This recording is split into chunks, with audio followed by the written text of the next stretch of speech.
Hey everybody, welcome back to the channel. You're watching Alaska Small Craft Adventures. I'm Ryan Hall, and today I want to show you how I fillet salmon. I got a couple of salmon sitting right here. Right now you could see I've already pressure washed them. Pressure washing these salmon, get all the scales off, it gets all the slime off, the sea lice, the dirt, everything that's in the water, the river, and makes them nice and clean. When you get all the slime off of them and you pack them in your freezer for the winter and you pull them out, they're nice and fresh and ready to go whenever you want to cook them. So leave all that slime behind. You can use a wire brush. We do that when we're at a remote spot, but today we're at the house, so we're able to use that pressure washer. Now, a couple of things I want to talk about is keeping the meat dry. I don't personally rinse the meat until I'm ready to prepare it. That could be in a year from now when I pull it out of the freezer and I cut that vac package open and I get ready to cook it. Right then is when I'm actually going to rinse it off, right before I cook it. Now, I don't know about you, but I wouldn't drink a glass full of that river water. Would you? So if you think about that, why would you ever dunk your meat in the river water and get that silty, dirty water all over your food? Lots of people do it. I understand that you can rinse it off later, and that's nice to get all the slime and blood off in the river if you have to, but I don't personally think that you need to get the meat wet, and I think it keeps better and longer if you don't. So that's one of the reasons I'm doing this the way I'm doing it. I'm gonna pressure wash them right now, and I will show you how I open these fish up, and I'll explain to you exactly how I fillet. The salmon facing me just like this, I'm gonna use the back side of my blade, and I'm gonna get all the water off of the fish. Now you'll see this technique right here that I'm using to hold the fish. You see that? I got my fingers right behind the pectoral fins, just like that, and I'm holding the bottom jaw with my hand, and I'm standing that fish up right on its dorsal, just like that. I'm going to cut down into this fish about an inch, just like that, right to where the bottom of those rib bones are. You see that line right there on the fish? That's the rib cage. And then this piece right here, this is the belly piece. And everybody loves the belly piece. So if you're into smoking fish or baking fish, cooking this up right here, that's all good, juicy meat right there. There's so much fat inside of that piece, and that's a great looking belly on this fish. So we'll go ahead and set that aside right there. We're gonna keep the belly this time on this big nice sockeye. All right, like I said, I like to keep my fillets as dry as possible. So I'm gonna use the back side of that blade, clean that water off the fish, just like that. And it does make a difference when you keep them nice and dry. All right, again, I'm holding that pectoral fin like that, and I'm tilting that fish back, and I'm gonna slice right up behind that gill, right behind the gill plate right there. See that? And I'm gonna go all the way down until I feel the spine of the fish. I don't wanna cut through the spine. So I go nice and gentle, and I rest the blade right against the spine of the fish. When I pull out right here, I'm gonna turn the knife, and I'm gonna shove it in, and when I make this shove, you'll hear it crack. That's me going through that very first rib bone right there. You see that? Now my knife is laid flat against the spine, and I'm able to leave this fish flat on this table, and I'm going to use a sawing motion back and forth, and I want to keep the blade as flat as possible when I do this. So I'm gonna hold that fish down, and I'm gonna push. Not too much force down, but more force back, and I'm gonna let the blade do the work, just like this. And I'm riding right against the backbone of that fish, and I'm just going to bring it all the way to the tail and pop that fillet off just like that.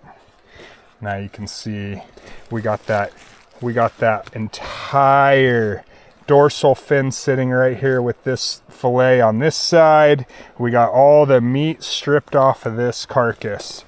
At this point, I'm going to pop the bottom of the intestines off, and I'm going to cut it out right behind the esophagus, just like that, and discard the gut pile and get it off the table. I'm going to flip this over and dry this side of the fish off just like this. Cleaning, cleaning, and cleaning. Wipe my knife off. Holding that pectoral fin just like that, keeping my fingers out of the way. I'm gonna make this same cut as I did on the other side, right down to the spine, and open up the rib cage just like that. Now, if you can, don't pop this head off. I'm using that head to hold this fillet, and once again, I got a crack right through the top of the rib bone right there. And I use a stabbing motion, almost sliding that in there to do that. Now I'm going to use my finger right here to lift this up. And when I cut this fish, this fillet off of here, I'm going to rest the knife against the spine, use a sawing motion down the back of the spine just like this. And I'm pushing the fillet flat with my hand as I'm coming down the spine just like this. And I'm going to pop up right there just like that and flip this fillet over. Now all of this, the spine of the fish, the tail, the head, this here would catch a 200-pound halibut out in the Barren Islands if you wanted to put that on your hook and let her rip. Check that out. That's a big old bait if you wanted to take that out there. Today we're going to feed the birds with that. All right, now we have the fillet laying here. We have pin bones down the top part here to the back of the tail.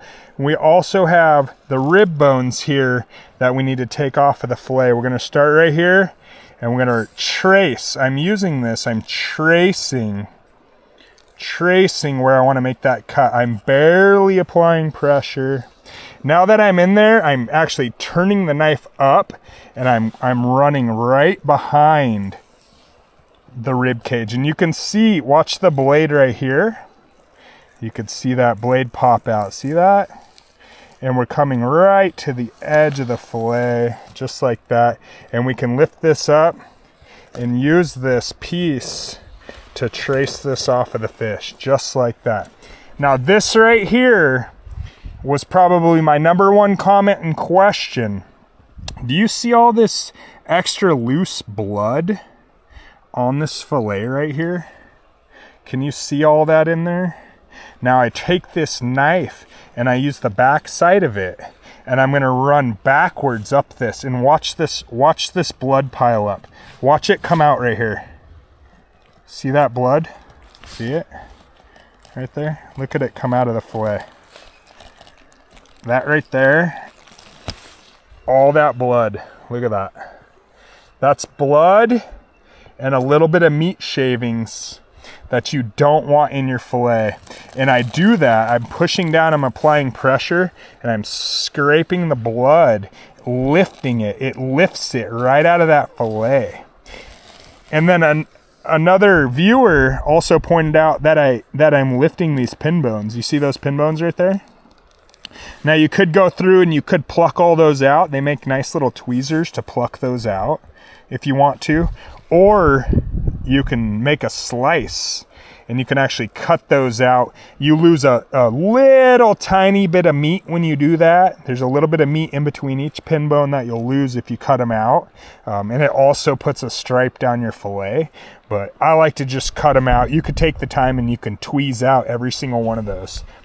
The next thing that I do is I find right where the pin bones end, which is right here, and I make a slice down this fillet, and I'm not going to cut through the skin.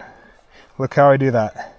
And I leave it just like that, and I pick that up and I do skin to skin So everything that was touching this mat, skin to skin. And I'm gonna fold that in half, and I'm going to set that.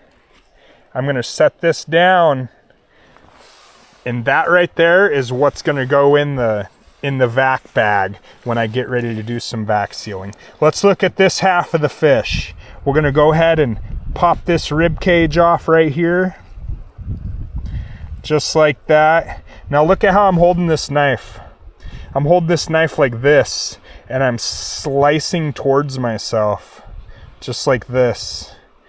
And I'm doing that so I can turn that blade up. Look, you can see the blade right behind these rib bones. See that? Look at that blade right there. You can see that blade right there coming through. And then the rib bones just pop right off of the fillet, just like that. On this one, we got the dorsal, and there's bones inside of here. And we want to make sure that we cut right down the top of that all the way back to the adipose fin. Some of the time this stays on the carcass if you dig deep like I did on this one, because this was a big male and it had a nice big hump. I went ahead and took it off with the fillet. That way I can maximize the size of the fillet.